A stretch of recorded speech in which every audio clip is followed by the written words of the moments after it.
ભાવનગર જિલ્લાની ખૂબ જૂની અને જાણીતી સરકારી સર તખતસિંહજી હોસ્પિટલ મરણ પથારીએ હોય તેવું લાગી રહ્યું છે। હોસ્પિટલના પરિસરમાં નવું બિલ્ડિંગ ભાજપના ભ્રષ્ટાચારનો ભોગ બન્યું છે, જ્યારે અન્ય સુપર સ્પેશિયાલિસ્ટ હોસ્પિટલ 3 વર્ષથી રિબિન કાપવાની રાહ જોઈ રહ્યું છે। હવે માત્ર રહ્યું એક જૂનું બિલ્ડિંગ, જેમાં પણ અનેક મશીનો બંધ હોવાને લઈને અહીં ઇલાજ માટે આવતા દર્દીઓ પરેશાનીનો સામનો કરી રહ્યા છે। ભાવનગર જિલ્લો જ નહીં, પરંતુ બોટાદ અને જૂનાગઢ જિલ્લામાંથી પણ અહીં લોકો સારવાર માટે આવે છે। પરંતુ મોટી મોટી વાતો કરતી ભાજપની આ સરકારને ગરીબ અને મધ્યમ વર્ગના લોકોની બિલકુલ ચિંતા ન હોય તે રીતનું શાસન ચલાવી રહી છે।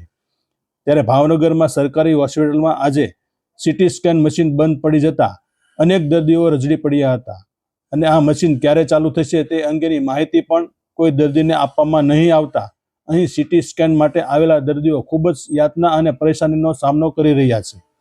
મોટી આશા સાથે પોતાની સારવાર માટે ભાવનગરની સરકારી હોસ્પિટલમાં પહોંચતા દર્દીઓને અહીં સુવિધાના નામે ઠેંગો મળે છે, અને લોકોને પડી રહેલી મુશ્કેલી અંગે ફરિયાદ પણ કોઈ સાંભળવા તૈયાર નથી।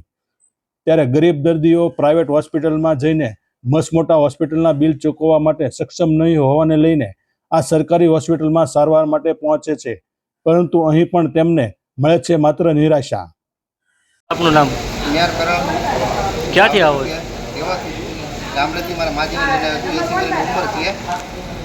હાલ સવારે 8 વાગ્યાથી બેઠો છું અને 3 વાગ્યા તો કોઈ જવાબ એબસન્ટ કોઈ લેતું નથી, અને મશીન બંધ છે, મશીન બંધ છે એવો કીધા કરે છે।